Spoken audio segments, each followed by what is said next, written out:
I'm thinking of ways in which I can introduce myself whenever I start these videos, but I'm not really one. I don't like introductions. I don't like saying hi because I like familiarity. I like just feeling like home. Like you don't gotta say hi to me. You know.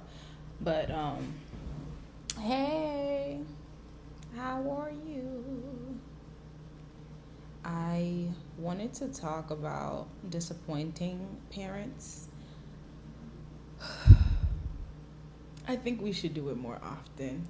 I think not purposely or like with malice or ill intent. Don't do that to anybody. But I feel like if it's just an aspect of growing up, do it. If it is just you, I don't know, but child, disappoint them. It's okay. Life goes on. Life will go on, and what will be will be. But if lessons are to be learned, there are your lessons to learn. If I don't know, but I'm just here to say it's okay to disappoint your parents. And this is coming from somebody who I've I laugh a lot nowadays because I find it so funny that um it's just like you will literally never be good enough. Like there are truly some people that you will never completely complete their expectations of you. No matter what you do, no matter how much you expend yourself, no matter how much you put your all and everything in it, it'll just never be enough. And that's okay, especially if it's your parents. It's okay. Like I don't know, like I think this year I had to, or last year I started getting into, understanding that it's okay to disappoint your parents. Like, and I'm saying this, and God, please, children, please, if you're hearing me, don't do too much on me now. Because I know we are always quick to say da da da, but I if my kids want to get crazy, but I'm a crazy one too, so we can have a good experience so we can deal with each other. But so yeah, I think it's totally okay to disappoint your parents, especially the African parents. Like I understand why they have the expectations that they do. I understand why they have so much tenacity for their kids to excel and be well and be the best at, you know, everything that they're doing. But it's also okay to relax. I think it's important to also tell your children that it's okay to relax. Like, if you get to the point where, it's too much, it's damaging for you mentally, physically, emotionally, all the leads, spiritually, like, relax, relax. That school will always be there. Like, I just, being a dropout with 3 degrees, I'm letting you know that school will always be there. You can always return. You are not a failure because you failed. You have to fail to succeed. You don't even have to, because sometimes you succeed without failing. But like, failure is just another way. Like, there's no success without failure.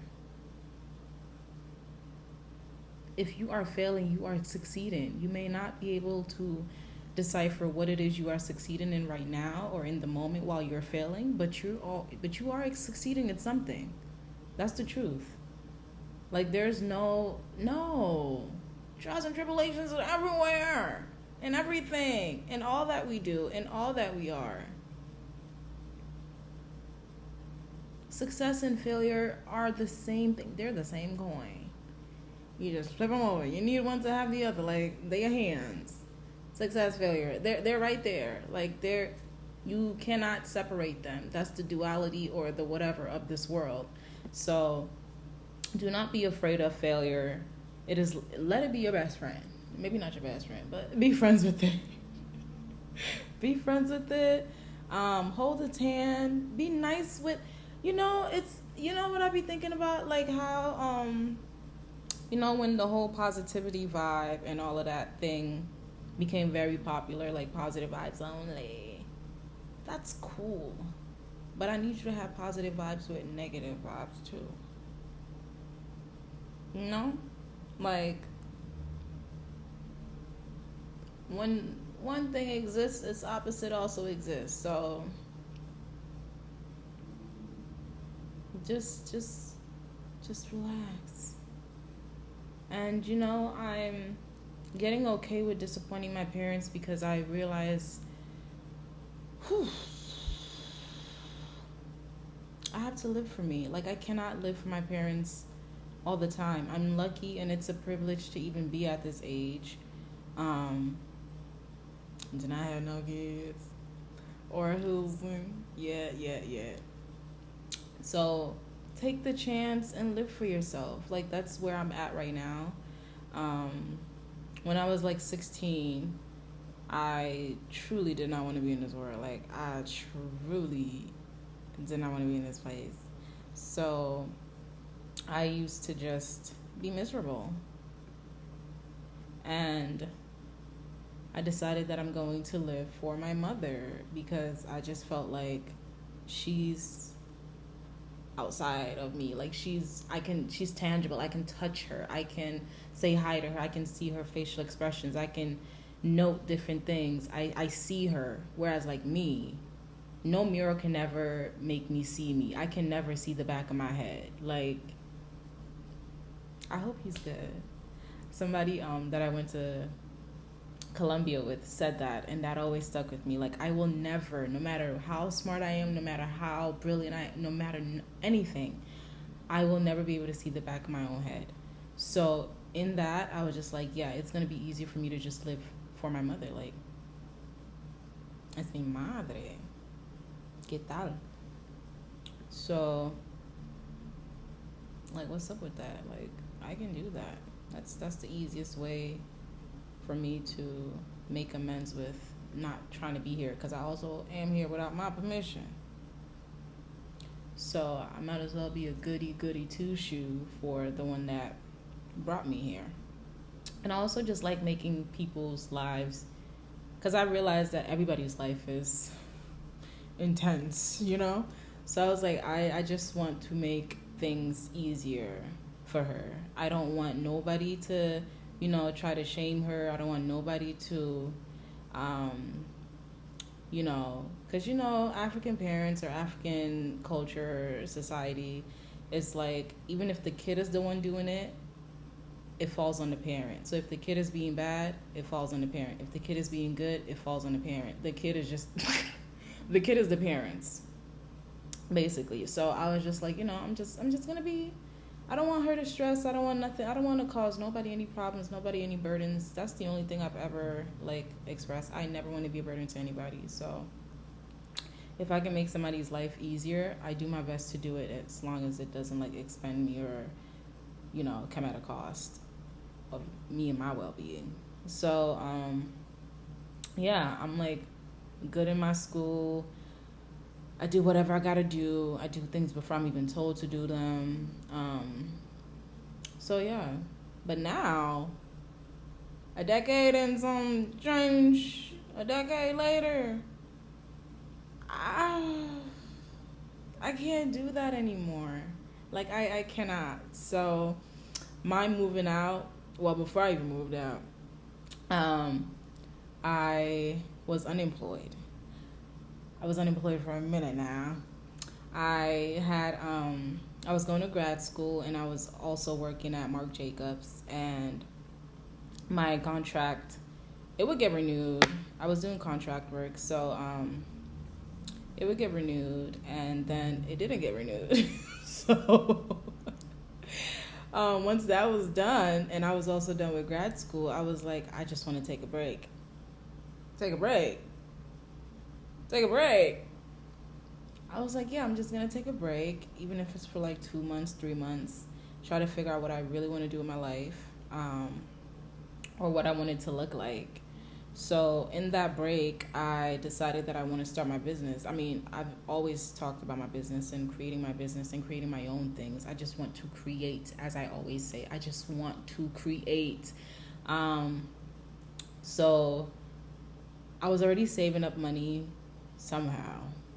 I was paying off the school and I was saving money to do what I want to do. So I was like, yeah, I'm going to start my business. I don't know how I'm going to do it, but I'm going to do it. And that's going to be my job for now that doesn't pay. So to them, still unemployed. Still unemployed. So that was the first like disappointment, I guess, not being employed. And then I guess the next one is dropping out of grad school again. So I finished grad school and then I went back to grad school. So I was at Columbia for anthropology and education.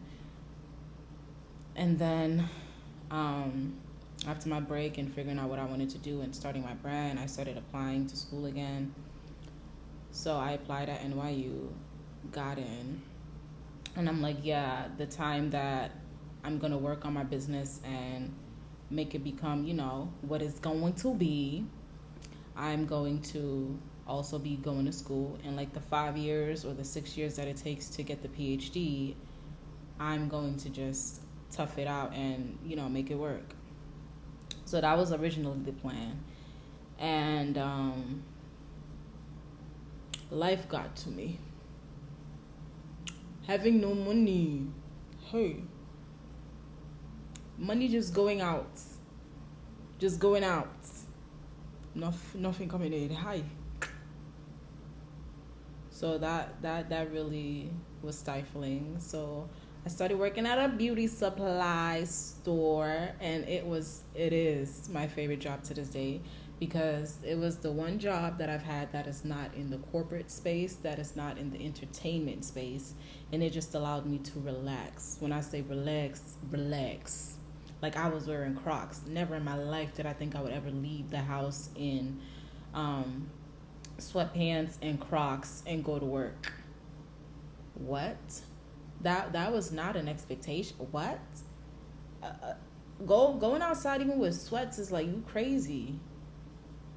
So that's how I grew up. Like, you go into the corner store, you better put something on.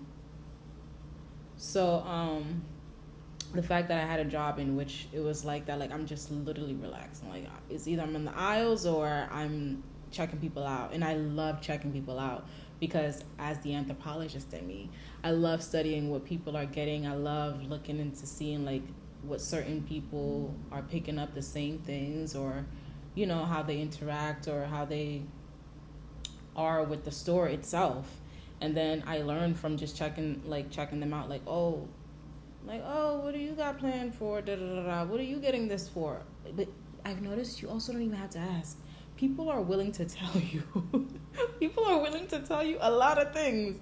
Like they'll say, oh, I want to get this and that because of this. I want to get that and this because of that. And I'm like, oh, okay, thank you for that information. Okay.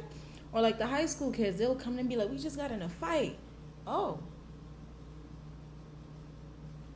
Okay, what else? So it was just a very calm and relaxed setting, and I learned to relax from there. I also learned how to, the sun is going down now.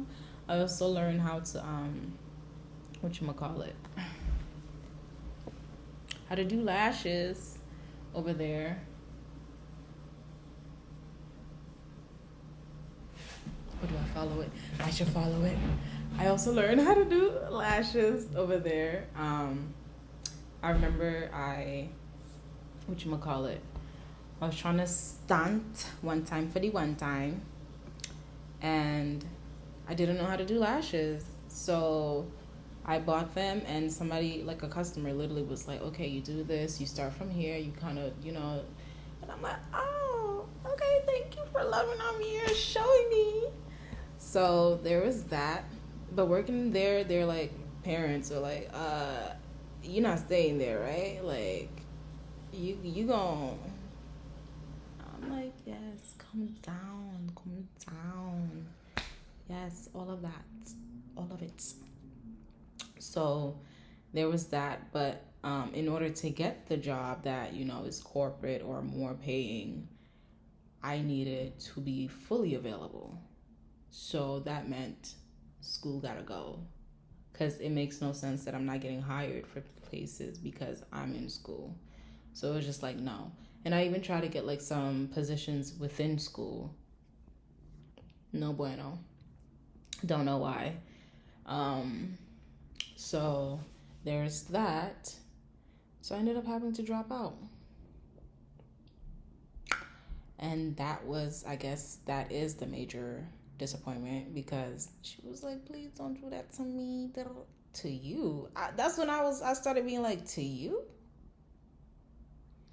I already got a graduate degree. I'm just doing this because I just feel like, PhD or whatever is like the final step of the steps. Like, that's about it. And I also wanted to do it because I wanted to focus on my brand without having y'all on my back. Being like, oh, she's not doing anything. Because obviously, when you're starting a brand and it's not making you any money, to them, that's you're still an employee. You ain't doing shit. So I wanted y'all to not say anything to me. That's why. And that's probably why it didn't work out. Anyway, so that was like a second disappointment thing to them, even though I've already gotten 3 degrees. Like, one is enough. So then, and why is my doing my own thing not enough after doing everything for you? Okay.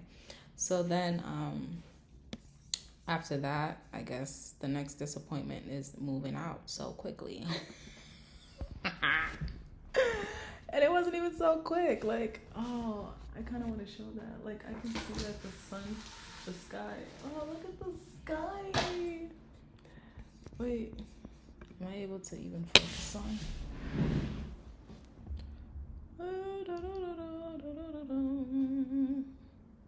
Can't really see it.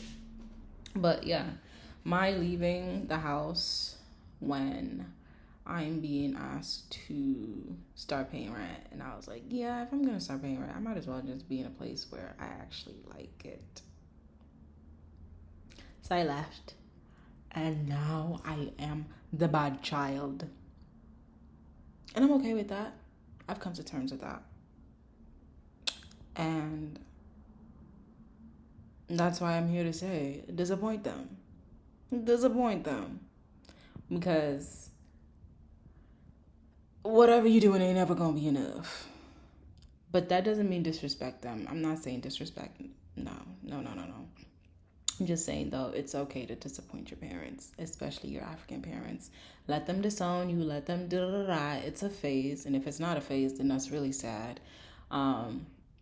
They should be able to come to terms that their children are not their person. Like, I am not your object. I am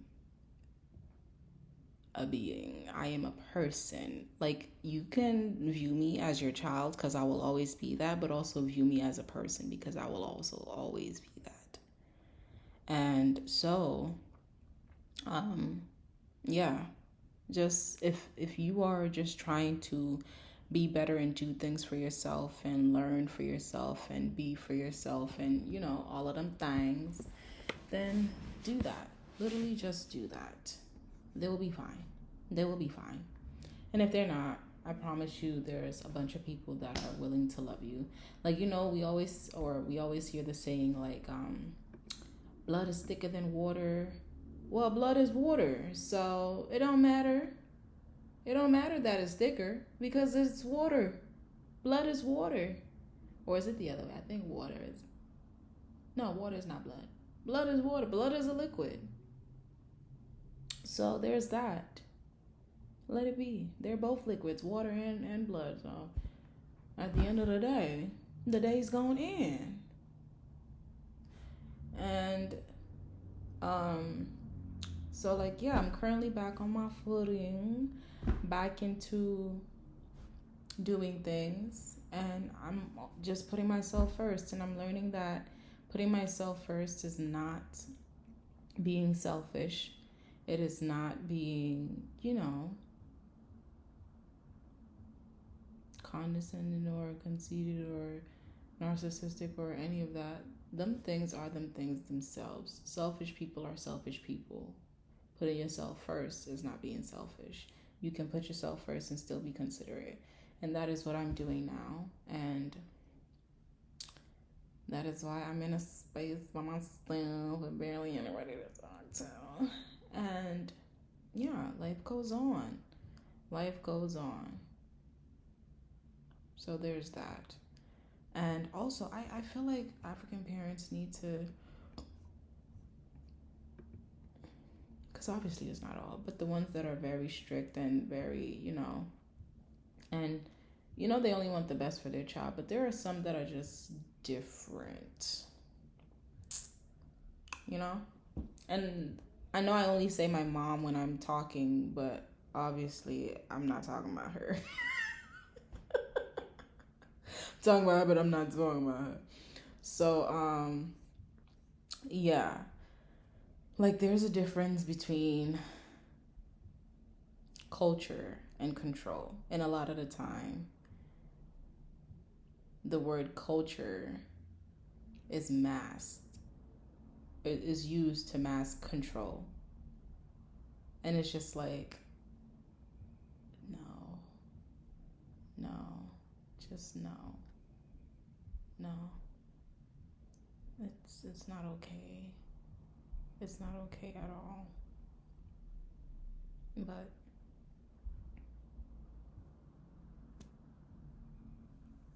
it is what it is. And then it's like I don't know. I have so many questions. Not really. I really couldn't care for the answers, but like it's just like if culture is so important to you. But I also feel like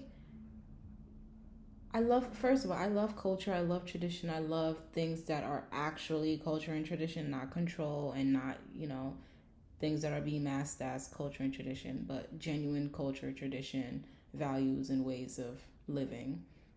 But I also want to say culture and tradition moves, time moves, life moves. So there is no way that there is going to be anything that is stagnant. Even if there's cultural attire, as time and life goes on, there are adjustments to these things. There are ways in which to improve these things, cultural values and cultural ways of doing things. There's always movement. Life is movement. So I don't even understand where the stagnation or stagnant mindset of, like culture is also moving and improving and developing as the people in humanity and society is developing. Ideas and things don't stay stagnant. Just because you can't see them, you can't whatever them. They also are moving because their thoughts, their beliefs, and beliefs is what really control this world. And belief is like we can bring a whole new culture, we can bring a whole new tradition, we can start it. So there's no reason to be so. And if you can start a culture and a tradition, you can change a culture and tradition, and that is okay. All of it is fine. So, child, at the end of the day, disappoint them. Do whatever, like if it's good and it's not hurting them in any way, like physically, in a way that is really intent to hurt them or so, just it's okay. It's okay. Like just make sure you're doing it out of genuine desire to grow as a person. That's it. Nothing more, nothing, don't do anything out of like revenge or to be spiteful or to, like But if it's genuine growth as a person and you just are putting yourself first, putting your health first, putting your mental health first, putting your emotional well-being first, putting you first, and it's really that time to fly like a bird. Fly like a bird. It's okay. It's okay. It's totally okay. And I really always thought that me going above and beyond would be enough and would have me be seen, but it ain't. Like, imagine I went through undergrad, no debt, went to grad, I was paying it through. So I left, no debt. And I didn't even have the money to do it, but I did that. And I also saved up to start my own business. All these things because I wanted to show, like, hey, I really work hard. But no matter what I was doing, it was just never enough. So it's okay. Disappoint them parents. Don't kill yourself. Literally, do not over expend yourself to do things that are not going to, do you any well. It's okay. It's okay. Get the degree, don't get the degree, it's fine. But make sure you graduate high school at least, because the college will always be there. But I also do think that, like, undergraduate years are fundamental for you as a, but then again, it doesn't apply to everybody. Do what you will. But I just feel like undergrad years, I kind of feel like it's just a foundational place to be, because when you're just getting out of high school, like 18, you don't know what to do with yourself, and you don't want to be an adult in this world. Like 18, like, even though they say you of age, you were just a teenager. So there's no real transition, and I think college, that undergrad, like whether it's 2 years that you do or 4 years that you do, it's just a foundational period. It's just a staircase or so to just help you do that transition. So it's not even about, like, being in depth with school and all of that, but I would say go to that. But after that, child, take your time. Take your time. Live your life. Learn to live your life. Learn to be. Make your mistakes. Make your failures. And know that if you are failing and if you are making mistakes, that means you are going towards success. You may not know what the success is, but you are going towards it. So I'm going to keep this, And my lights are, I wish. Oh, you say, wait, it did it for a minute. There it goes. Look at it. Aww. Oh, I got a background. I got windows and I got trees and look at the clouds. Oh my gosh. You see, I disappointed them, but I'm here looking and admiring some clouds. Oh my god. Oh my goodness. It had to be. Oh, it had to be. It had to be this way for me to be. And when I was leaving, I was, told a couple of things that are not nice. But that's okay. It's okay. I think parents should be gracious with their kids. They're just other people trying to also figure this life out. You're not the only one figuring it out. They're also figuring it out. This is your first time living. This is their first time living. So be gracious with each other. Be honest with each other. And sometimes in that honesty comes disappointment. But disappointment ain't never kill nobody. So we will be fine. We'll be fine. Look at my train. Oh, and there goes the red one. Wait, there goes the red one. There used to be pink here, and then it fell and became green, which I also think is so beautiful. The fact that everything has its purpose and to do its thing. Like, oh, let me stop. Okay, see you next week. Disappoint somebody.